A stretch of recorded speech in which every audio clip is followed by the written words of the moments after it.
Let's get back into this news, though. We got 3 batches of articles before we get on this game. We got a lot to talk about. And the first thing I want to talk about is the fact that Japan has declared war on artificial intelligence. That's right. A Japanese game studio is now asking art applicants to draw a picture during their interview to prove they are not using generative AI. A new article on Japanese news site website Daily Shinko focuses on a tourism association decision to cancel a 20-year art contest because it was becoming impossible to tell which entries were genuinely human-created artwork and which were generated by AI. The article goes on to look at other ways in which generative AI is affecting businesses and cites an unnamed mid-sized studio, a mid-sized Japanese video game developer, which has changed its interview process for applicants seeking art roles. According to a source, simply referred to as Mr. B, who serves as the chief graphic designer at the studio, anyone who now applies for an art role now has to create something during the actual interview process, rather than the previous method of submitting a portfolio showing past examples of their work. So not only will you have to have a portfolio of artwork if you want to work for these game studios, but you're actually going to have to draw something on the spot. And I'm not going to lie, I kind of respect it. I think the only issue with this would be is, because you know how people are, who's to say that someone really is an artist, but they become lazy and they draw something on the spot, or they're not an artist, or let me finish my original point. They draw something on the spot, and then after that, they go and use AI. Like, I feel like you're still going to have to scan your artist's work to see if they're using generative AI, if you're going to put stuff in video games. And then also on the opposite end of the spectrum, who's to say that someone who wants to be a game developer or artist in a game studio doesn't practice drawing something? I feel like in order for this to work, they need to say, they need to name something random. Hey, draw Goku. Like, it can't be something that they're prepared for, because what could also happen is somebody could just practice drawing Elmo for like 3 months, get decent at it, draw Elmo in front of them, and then get the job, and then they go use, Mid-Journey or some shit like that.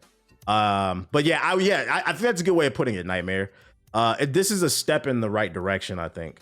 In a quote, they said, there are many people who claim that their artwork generated by AI is their own creation, Mr. B explained. We've actually ended up hiring such people only to find they weren't productive, which led to several problems. I'm not gonna lie, some of y'all are bold. Y'all aren't just posting stuff on Facebook, but you're going actively to major game studios and applying for jobs as an artist. I know the job market is out of whack right now, but that's top tier stupid right there. You trying to be a pilot and ain't never got your pilot license. What are we talking about here? They say, because of that, we've changed our hiring process, and it now requires candidates to draw something in person during the interview to verify their skills. As a recruiter, it's a huge hassle, and it feels like we're going backwards in time, but I've heard that other companies are doing the same thing. It's a pain in the ass, but they got to do what you got to do. The source noted that while this is the current situation, it could change in the future as upper management continues to ask questions like, do we even need to hire creators when generative AI is good enough, or should we hire people who are masters at using generative AI? Meaning this is what they're doing now, but they could switch up at any point. And it could, right here, they're saying maybe because they want to use AI, but it also could just be they're tired of the process, right? Having to interview each applicant and make them draw might get a little long in the tooth for some people.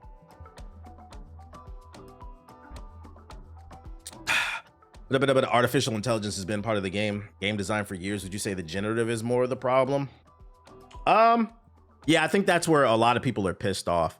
An example being is I saw on the timeline the other day, and I'm paraphrasing, it was something along the lines of some medical company figured out a way to use AI to detect cancer early in your cells, so then you can destroy it before it ever becomes a problem.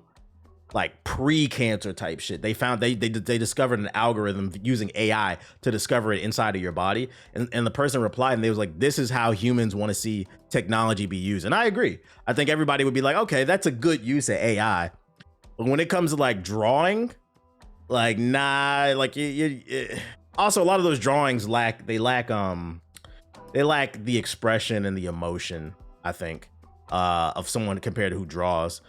But it depends. Like certain things I think it can be used for, like streamlining stuff, but other stuff I think it should be left up to human. The lack of quality in the yeah, and then there's a lack of quality too. I think that pisses people off too. It's not just that they're using it, it's very obvious you're using it. Motherfuckers be Call of Duty posting cards with 12 fingers. I mean, 15 toes on the character. It's like, bro, nobody looked at this. That's sloppy. That is sloppy. So I think that's the issue. I think there's a middle ground that we can find, but the way direction it's going in, where they're just trying to take over everything, I don't think that's the solution either. I saw a tweet where Beanie Siegel recorded a song with AI replicating his voice. I saw that too. And, you know, I think I'm okay with that because, I mean, it's his voice. He greenlit it. As long as they're not using it for something else. I know what you're talking about. So, like, for those unaware, Beanie Siegel's a rapper that was popular in the early 2000s. He was part of Jay-Z's label, and he got shot a few years back, and his voice changed. It's like super raspy now. Well, they found a way to use AI to duplicate his voice. And I think what he does is he goes into the booth and he still raps, but then they put the filter over his raspy voice so it sounds like the original voice. I guess I'm okay with that. Like, that doesn't bother me. Like, that's giving him something back. Yeah, big state property. Big state property. What's up, dude? But, you know, to each its own. To each its own. So let it be known, at least Japan is trying. Now, will the West copy? I don't know. I feel like when it comes to certain business aspects, the Japanese have more ethics and morals. I feel like in the West, I know the president of the United States has a meme coin and nobody has a problem. Well, I don't want to say nobody, but half the country doesn't see the issue with that. In the West, we care way too much about money, I think. And I have another story involving AI that's going to probably piss y'all off in the next batch of articles. We'll talk about it. But keeping it in the realm of actual AI, it's a bunch of AI stuff today. Keep it in the realm of AI. If you remember a few months ago, there was a story that broke. It happened like right after Bungie did Marathon's playtest alpha, and everybody was saying that game was basura. It was hella mid. Literally like a few days after the alpha, after the alpha ended, they got the worst PR because not only were people not fucking with the game like that, it turns out that Bungie stole some art from an artist and they didn't credit him. What's the name? It seems we have an update on that story. You know, we try to be fair here. Bungie got a lot of flack for that. They went into hiding, and it seems they've resolved the issue. According to this article, Bungie's Marathon plagiarism scandal finally resolved to a satisfaction of the impacted artists. Anti-Real, the artist at the heart of the plagiarism scandal involving Bungie's upcoming extraction shooter Marathon, has posted a statement on social media indicating the saga has come to a close. Taken to Twitter, Anti-Real posted the following tweet. The Marathon art issue has been resolved with Bungie and Sony Interactive Entertainment to my satisfaction. There's been no follow-up by Anti-Real elaborating on the situation, nor has any statement been released on the official Marathon social media account. This appears to be the end of the Marathon plagiarism woes. Some responding to Anti-Real's statement are speculating that it was made part of a deal between Anti-Real and Bungie. However, this has not been verified. Translation, my man said they cut the check. And this is a perfect segue from the last article. This was a big deal because what happened was it wasn't everybody at Bungie that was stealing people's art. It was one person in specific that got caught. It was like some icons, some like middle school stuff in the game, but it wasn't drawn by them. So like that specific developer on the team got shamed, and it looks like they tried to fix the issue. So, over here we crack jokes, but I think it's also fair. I think it's important to be fair and say shout out to Bungie for trying to make things right. They recognized that it was wrong. It was one person that was under the banner. It wasn't the entire, organization. So shout out to them for making it right. The game still look ass though.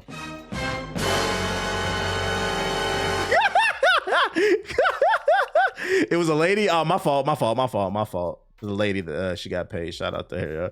Game still look mid as hell though. I ain't playing that shit. But shout out to Bungie for making things right, man. Other news. Former Nexon CEO says AAA games are in the end of days. They're at the end of their days, and AI is about to rewrite everything. That's right. I told you we got a lot of AI related stories today. Veteran games executive and former Nexon CEO. It's always Nexon. Nexon, NetEase, these companies, Tencent, they just love microtransactions. Believes that the video game industry is on the cusp of a massive information, and that is the AI is at the center of it. He argues that AI is already integrated into many aspects of game development, from asset production to testing tools, and that its impact will only intensify. In an interview with the Game Business, Mahoney explains that the AAA sector is facing what he bluntly calls an end of days moment. Costs are skyrocketing. Development cycles are slowing, and publishers are becoming increasingly risk adverse, adding that the industry often misunderstands where the value truly comes from. Okay, first and foremost, we've been over this a million times on the stream. My stance, they are correct. The cost of game development is skyrocketing. A lot of these games cost hundreds of millions of dollars, but I cannot stress enough, whose fault is that? That's not my fault. That's not you, the viewer's fault. This is the publisher's fault, because they all want to make these live service games, or they want to make these bloated blockbuster games. And one thing I will say, that's because like people love to say gaming is dead. I say no, it's different. I think it's in a great space creatively.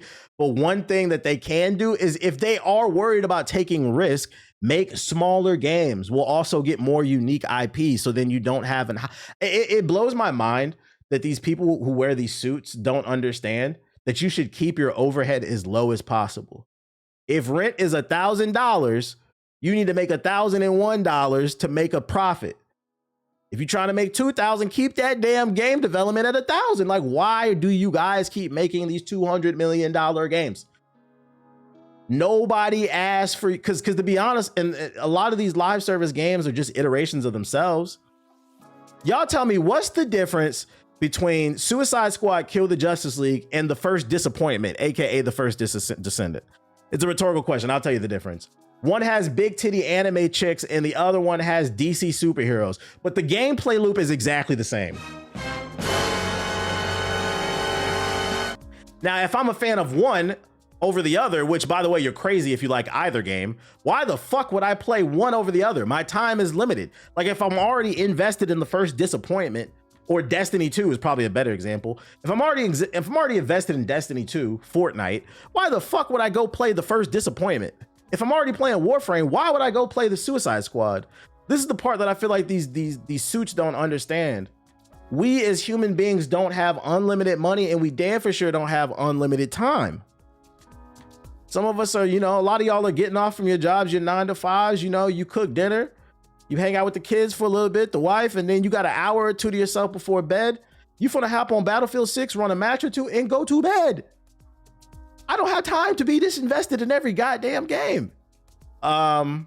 Responding to examples of failed studios with prestigious founders, Mahoney says the examples that you just gave were we bought this company because 5 years ago they made some game, so therefore they're good. It doesn't work that way at all. And insists that game companies are really just collections of people. He believes that success depends on understanding their motivation and creative drive, not past hits. I disagree with that. Game companies are really just collections of people. On a surface level, yes, but I feel like that's such a executive suit way of looking at things. If game companies really are just a collection of people, why is Rare such ass nowadays? The Rare of the early 2000s and the 90s is not the Rare of today. And the difference is there was a level of passion. There was a group of guys that built it together, guys and girls that built it together that had like a specific vision. So yes, it's a collection of people, but it's also a collection of people that were passionate about making certain types of games. I think the reason why Platinum Games makes such good action games is because that's what they're passionate about. And it's a bunch of like-minded people that came together. Little pieces move in and out, but I feel like the studios that are like the biggest in the industry are always known for something. BioWare is known for RPGs. Same thing with CD Projekt Red. And these are people who got together because they wanted to make X, Y, and Z. But you can't just throw 50 aspiring game developers who just graduated from Full Sail University together on a team and say, let's make something. Like, you can't just do that sometimes, but usually people who come up together usually create things better. Like, those are like the story of Bungie. They're great. Also, the reason why you can't do that with Full Sail is because them niggas suck, but that's beside the point. Like,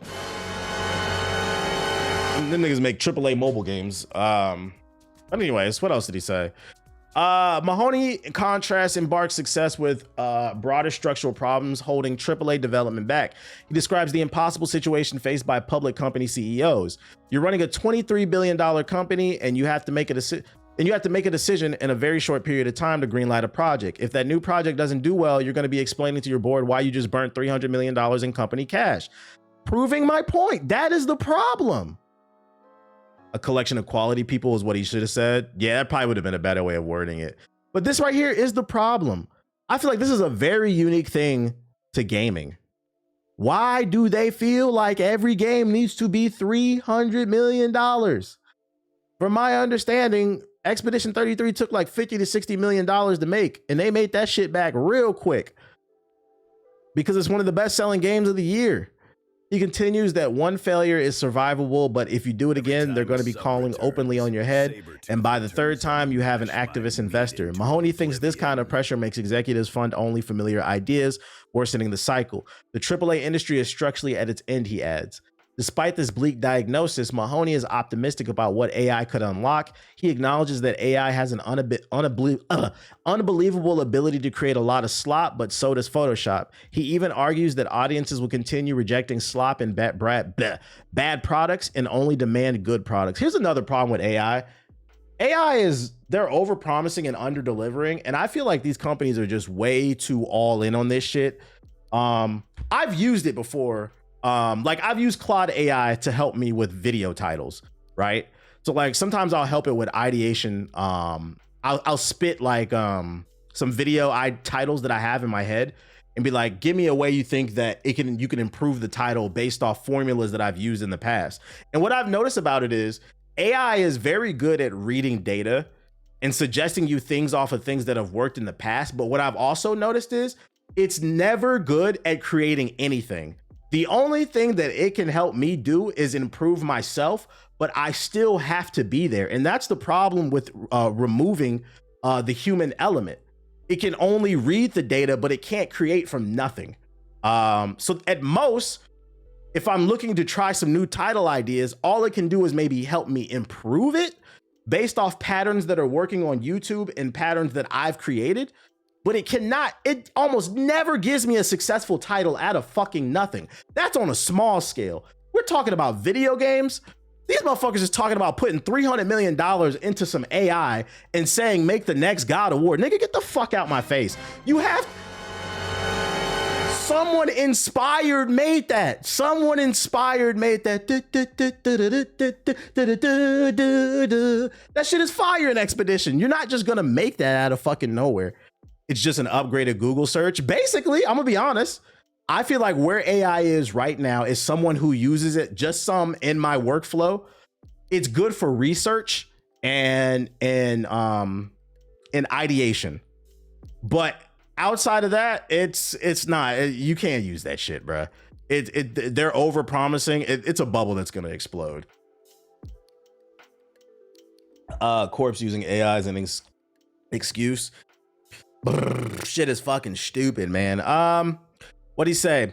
He continues that one failure is survivable, but if you do it again, they're going to be calling openly for your head. And by the third time, you have an activist investor. Mahoney thinks this kind of pressure makes executives fund only. Oh, I already read that. It's all about asking the right questions. If you don't know how to finesse it, then you're gonna get pure trash.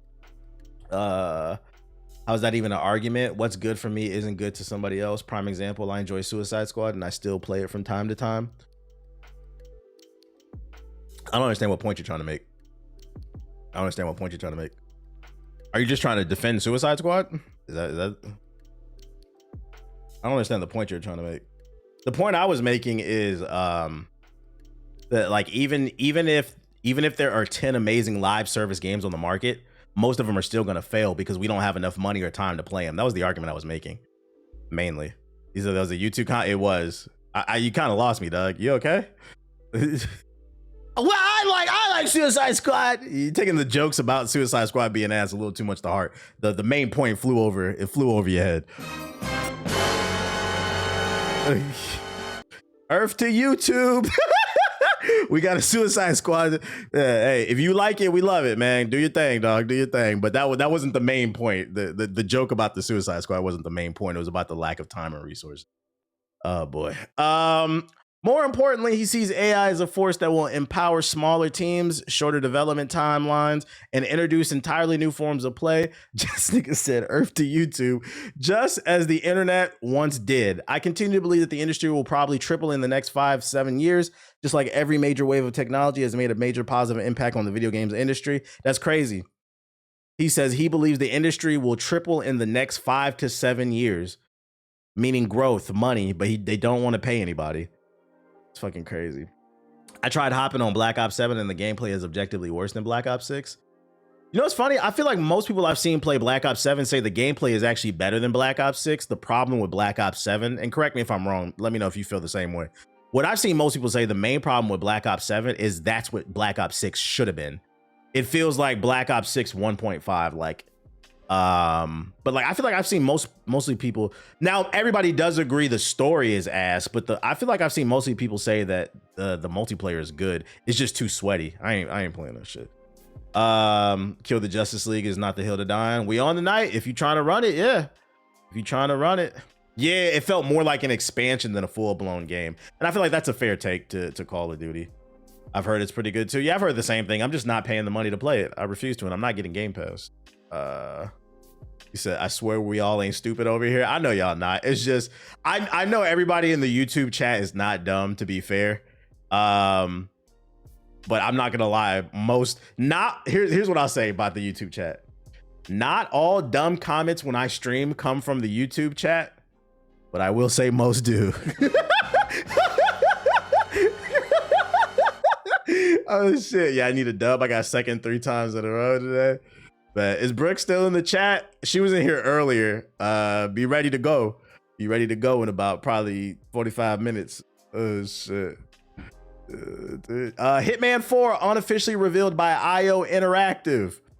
It's been a busy few years by IO Interactive at the company, as the company has been expanding Hitman's world of assassination and developing 007 First Light. But the company plans for the future may have been somewhat revealed by IO CEO. Hitman 3 evolved into the world of assassination in 2023. The game became larger than life as it began to add celebrity cameos as part of the new mission, and this was all while IO Interactive was working on 007 First Light. But fear not, if you think major Hitman content is being put to one side, you can eliminate those fears. Of course, there's going to be another Hitman. IO Interactive CEOs recently spoke to Variety about the Hitman franchise in general, the company's work on 007 First Light, and anything else down the pipeline. First Light is still scheduled for a launch in March 2026. We look forward to it. That's probably the only IP we'll work on externally that is not ours. The conversation then moved to Hitman, the franchise's history, and what's next. He says, so of course we'll have more Hitman, but right now I think we need to get to the other sides of this year and next year, and you'll get more news about Hitman's co-op, because I think co-op is really, really good. Extension to the universe, and will introduce very interesting mechanics and combinations in the world of assassination. But we will, after that, be talking about the next Hitman, because of course there's going to be another Hitman. So there you go. Does it mean it's coming tomorrow? No, but they said they're not done with it. There will be more. Yo, shout out to Burge with the subs. Appreciate it. And to me, I say it's not a shocker. I mean, this is what they're known for. I don't feel like they have enough IPs under their belt to abandon the Hitman IP yet. I think if 007 works for them, they'll be able to probably keep that license, maybe get 1 or 2 more games under their studio belt, and then they can start shifting away. But right now, it's just kind of what they're known for. After Absolution, I stopped keeping up with the story. Honestly, Hitman is one of those games where, like, I would never call it trash. It's just not for me. I just can't get into it. And I like stealth games. Like, Splinter Cell is my favorite stealth series. But for some reason, I just can't get into Hitman. I think it's like I don't like the character of Agent 47. He's just Jeff Bezos, and the pacing. I'm not a big fan of the pacing. But yeah, I don't know why I just could never get into this series. So I just say it's not for me. But I played a couple of them. What else I got for you? Yeah, you play as Jeff Bezos with a silencer. In positive news,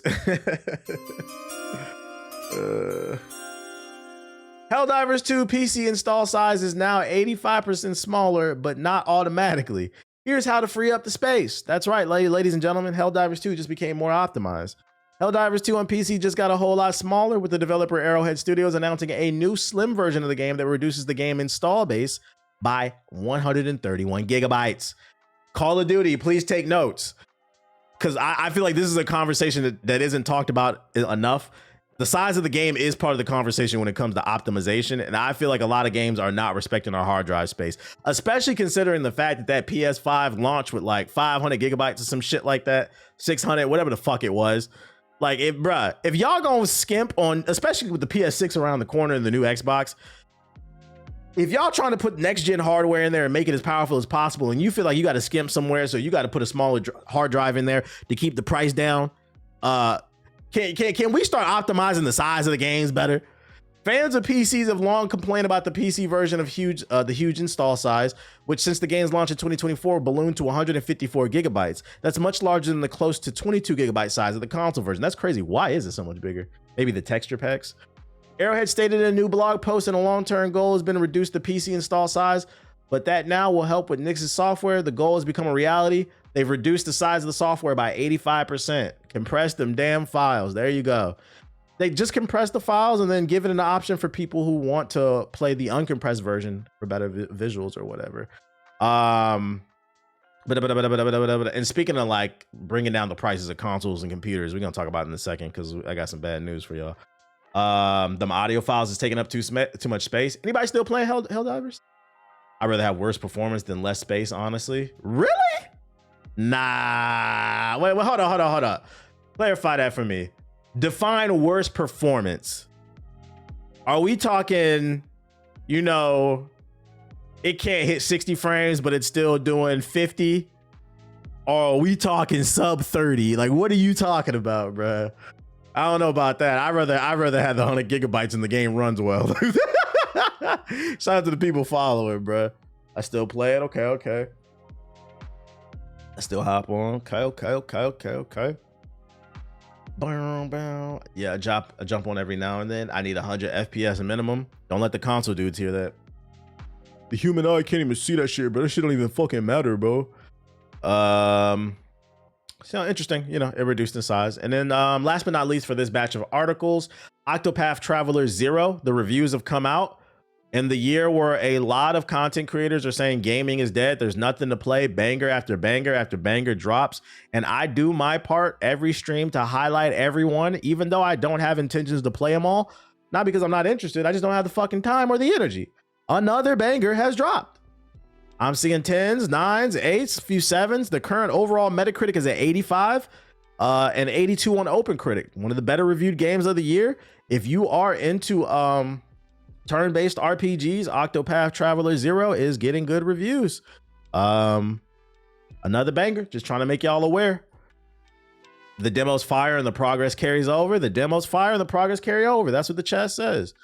Are you going to do a year in review for all these games? A year in review?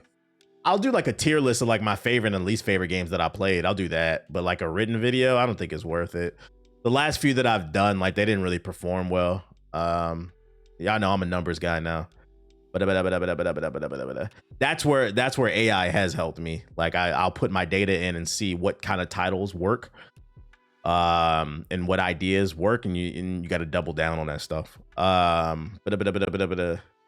Let's see. Yeah, tier list would be good. Will Pink Eye be in the top tier? You know that shit S tier. Come on now, big